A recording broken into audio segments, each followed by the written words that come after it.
Hi students, Dr. Sharon Metcalf here from the Center for Biosecurity, Biopreparedness, and Emerging Infectious Diseases. And I'm your guest lecturer today and going to do a short 15-minute lecture on the principles, the basic principles of healthcare surge capacity in disasters. So basically, how do we train healthcare sectors, hospitals, whether that be regional, critical access, or some of their healthcare partners or sector partners like EMS, primary care clinics, long-term care facilities, home health, and the likes. How do we train everybody to be able to surge up in a larger event beyond what their capabilities are, mostly from a normal day-to-day operations. And we know that a lot of our hospitals around the state and the country are already operating at 90 some odd percent. So I mean, it's a big deal when they need to surge bigger than that. So the picture that you're seeing actually here in front of you is the University of Iowa Fieldhouse, actually, during the 1918 pandemic. And it's an example of one way that we can surge. And we call these alternate care facilities. And I'll talk a little bit about them as I get further. But these are really not meant to be high acuity beds. These are meant to be places where we can put somebody who needs some medical care because they're a little bit too sick to stay at home, but not advanced medical care. As you can see, we typically don't do oxygen, we don't do IV fluids and those types of things in these types of facilities. And obviously, this is 100 years ago. But, to be honest, even today, our alternate care facilities might look very similar in terms of rows of cots and the like. So keep that in mind at any rate. So what is surge capacity? And I guess the first thing I want to do is take you to a perfect example of a surge capacity. So I think a lot of you that are from this part of the world would recognize this scene from tornadoes, whether this is the swath that just went through Alabama and Tennessee a couple of years ago and this year. They all look very similar. This picture's right here, actually from Joplin, Missouri in 2011. And the reason I show you this is just to give you a sense for what the roadways and the passageways looked like after this tornado went through. And but more importantly, what the hospital looked like. Now, this is Mercy St. John's, and it's an aerial view, as you can see. I think you can see my cursor, but right down here in the right corner, that's what's left of their helicopter from the helicopter pad. This event here was unprecedented. This was a direct hit from an EF5 tornado. So it blew in one side of the hospital and blew out the other. The roof was literally peeled back, as you can see in parts of up here and over here. And I think this was the medical piece, so where their doctor's offices were. So it's unprecedented. So they had about 186 patients in the hospital at the time, and they did what hospitals do in tornado warnings, in that they got everybody into the hallways, and there were some fatalities for people that were down, and I think it was right down here in the emergency department, but they were able to evacuate. But my story today is not necessarily about Mercy St. John's. It was essentially inoperable after they got everyone out. My story is about a hospital that was about a quarter of a mile down the road called Freeman Health Systems. And it was about the size of this hospital that you're looking at right now, maybe 150 beds. And Freeman actually was the surge hospital that night. And Freeman was the hospital where 1,000 people who crawled out of the rubble of their homes or out of the commercial area and made their way to the hospital through roads that, as you saw in the last picture, were at times impassable, and showed up at the doorstep of the hospital. So Freeman Health System had 1,000 people in their lobbies, in their emergency departments, and 1,000 people is a lot for a 150-bed hospital. So how does a hospital that at that point and that day, because of this disaster, was the only game in town, how do they cope with a surge like this? And coping with a trauma surge is a little bit different than coping with a slow-moving infectious disease surge. But let's talk a little bit about more so about trauma tonight, just because we're looking at this particular example. So we like to divide surge capacity theory and basics into three large categories, and we call them the C's, the S's, and the T's. And I'm not going to cover any of the C's with you in this lecture because that's really incident command. That's the command and control, and how do you set up your disaster from a command standpoint, and how do you manage it. And that's basically, and you've all seen pictures of an emergency operations center and the people that are in that command center directing the response to a disaster. Well, that's the C's. What we're going to talk about are the S's and the T's. And let's start with the S's. And the first one would be the space.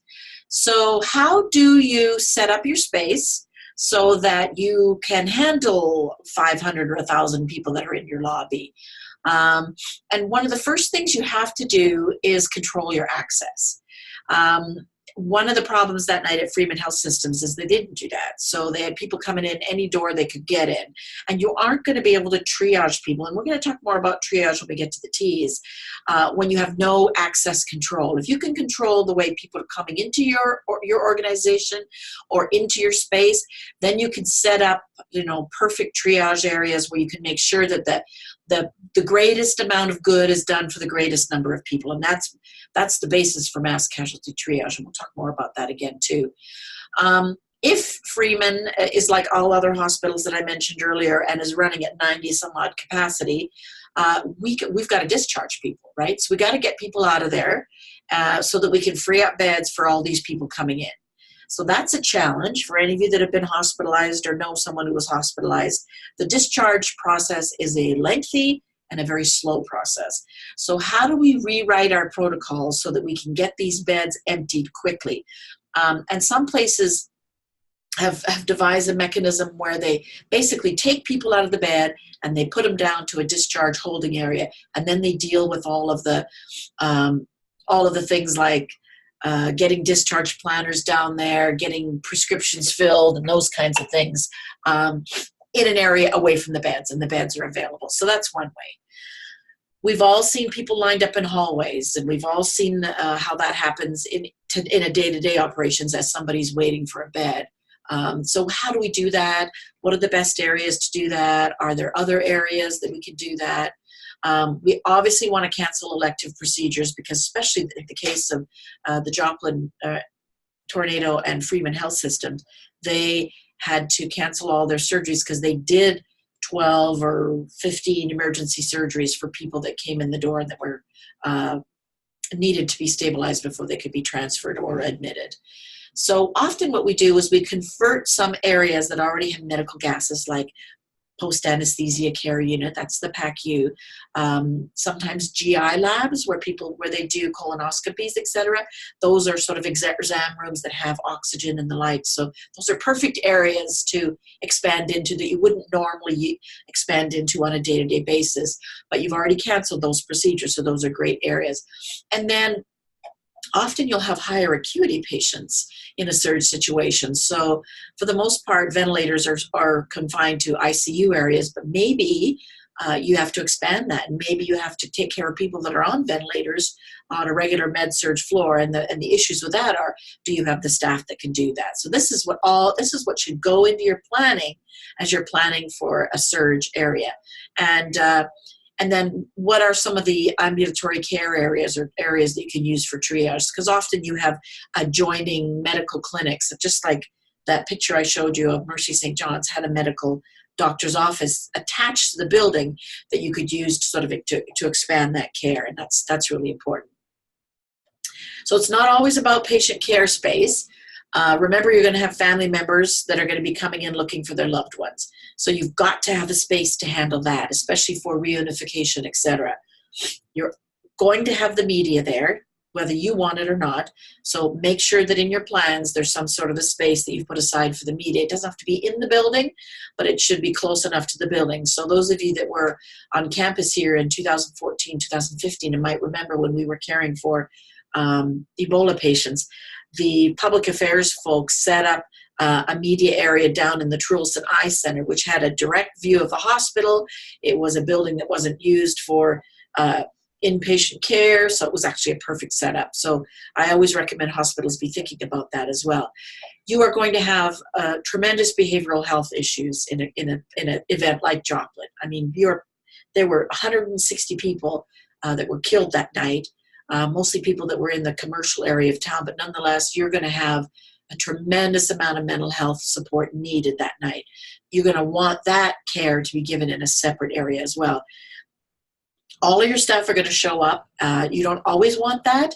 You really want to make sure that you've got sort of that staging for staffing as the next shifts come, because you're going to need them for more than just the first hour. But you're also going to need place for those staff to be able to take some respite as well. Labor pool is where you want to get your staffing and all of that. And then maybe you've got staff or family members that need to stay with their overnight in the hospital. So we always recommend that they think about those kinds of things too. So let's talk a little bit more about staff itself. Now, what I need to point out originally is that sometimes you have different staffing needs for different types of events. So if you've got a trauma-based event like the Joplin, you're going to need a lot of people. You're going to need more people in those early few shifts than you will as time goes on, versus an event that's like an infectious disease that's long and drawn out. Then you want to make sure that you're not burning your staff out in the early days and that you're handling it appropriately. This slide says monkeypox, and the reason that that's there is that was an issue that came up in early 2000, I think it was 5. We had actually, in 2003, we'd gone across the country and vaccinated a lot of people for smallpox, which gives you immunity to monkeypox as well. But a young girl who was probably about 13 ended up being infected with monkeypox through sort of exotic pets. And the hospital that she went to only had about 3 people that had been vaccinated for smallpox. So they were the only people that could take care of her. So that's why I give that example up there. And then hazardous materials events are going to involve sort of chemical release, or as it says, hazardous materials. And so you're going to need decontamination and those kinds of things. So that's examples of different types of events that you have to think about differently in terms of staffing as well. I talked a little bit about the scope of the event and whether you want everybody in or you want to make sure that we're preserving people for shifts that are to come. And then how do you get hold of your staff? I mean, in the case of Freeman Health Systems, the communications were up and down.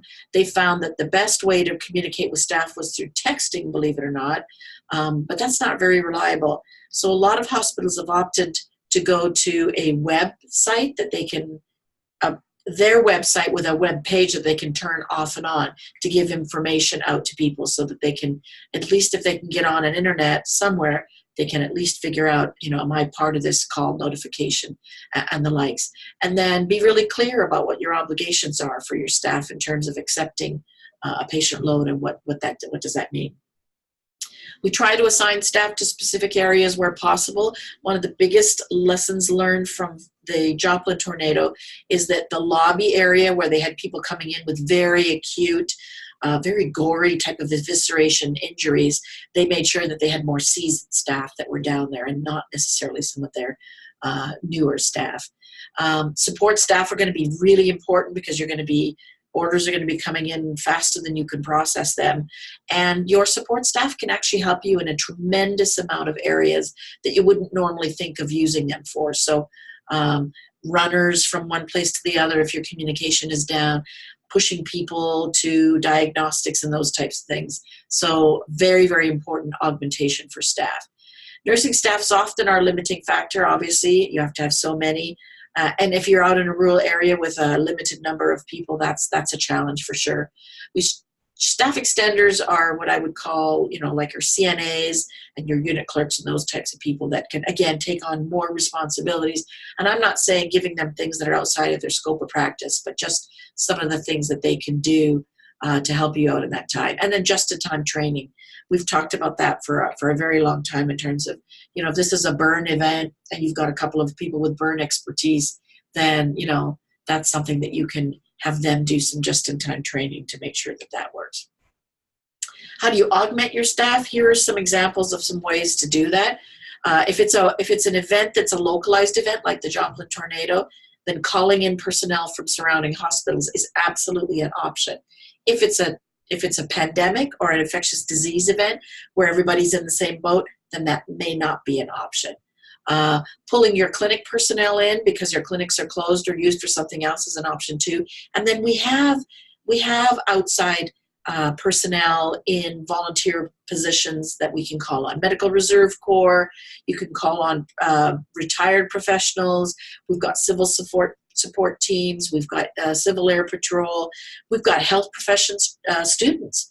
So I know that UNMC and the Med Center have written in their nursing students, their medical students, their allied health students into their response plans so that if they need someone to help out, these are people that are A, familiar with the environment, and B, trained to deal with the medical issues, which are great. And then if you need to go up higher in terms of federal and interstate personnel, those mechanisms are in place as well as some of the lay people that are trained as CERT teams, which are community emergency response teams.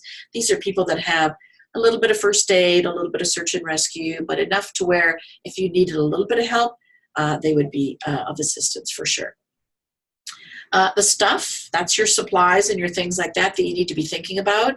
They come in all different categories. So provider protection, that's the stuff that you want for your healthcare workers. General patient supplies, those are things that you use on a lot of different trauma-based injuries or day-to-day med surg.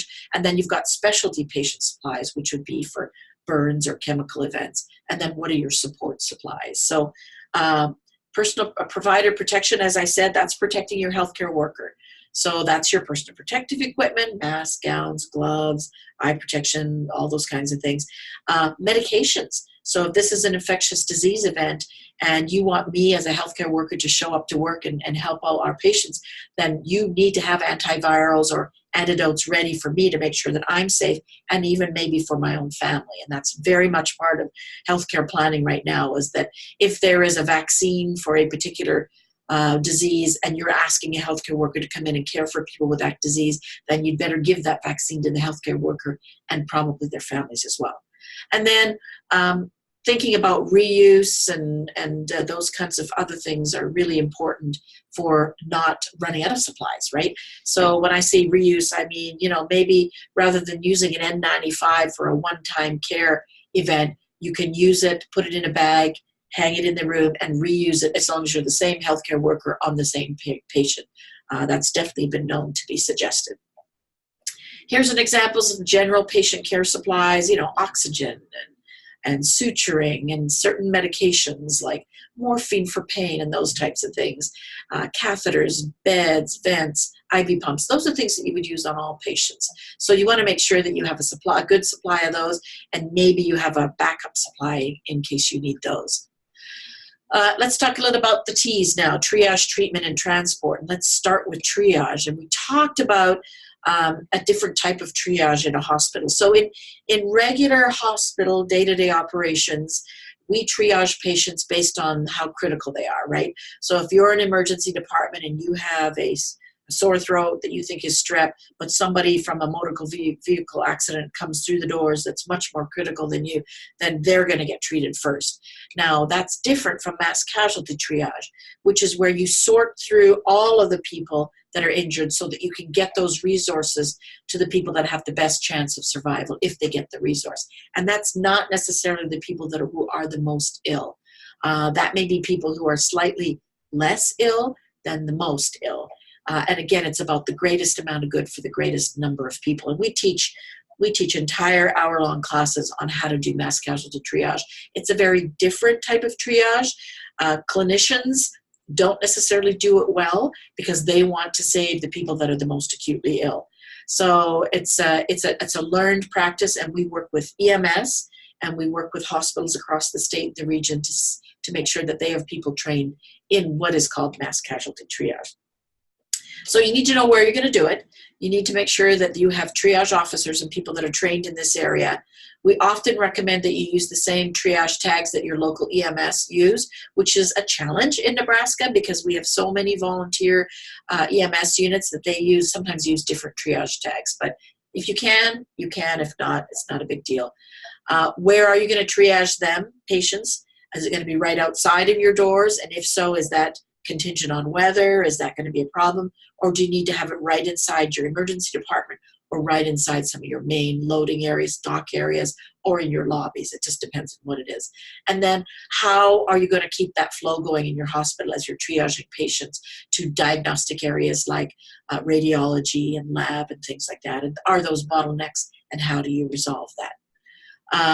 Treatment in non-traditional areas, and we talked a little bit about opening up post-anesthesia units and GI labs, but where can you safely treat them, even outside of areas that have medical gases? Is that in your lobby? Is that in your cafeterias? And how do you deal with that?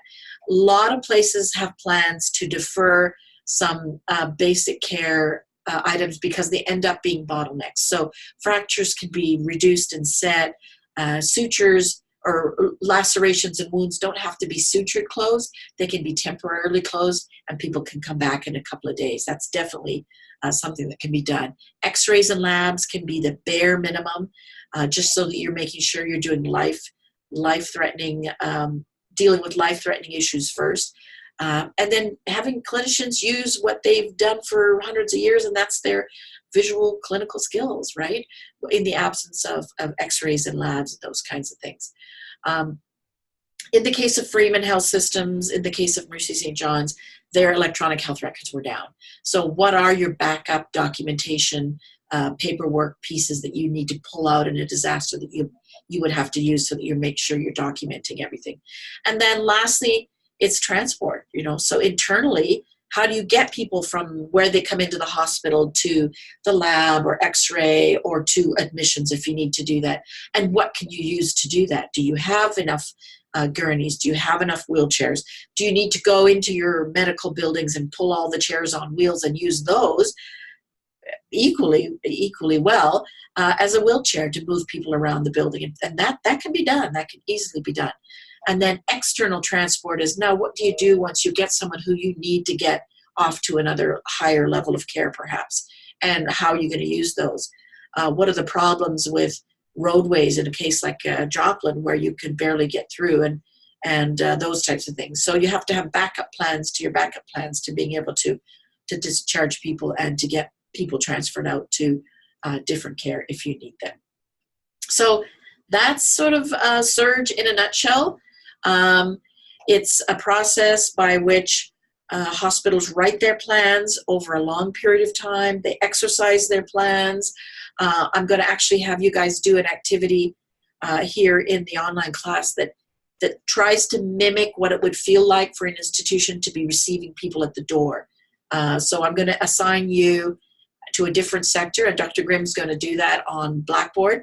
And then I'm going to sort of flood your community with patients that you're going to have to triage in terms of either keeping them, admitting them, or transferring them somewhere else. And then if you transfer them somewhere else, you actually have to tell that somewhere else that you want to transfer that patient to them.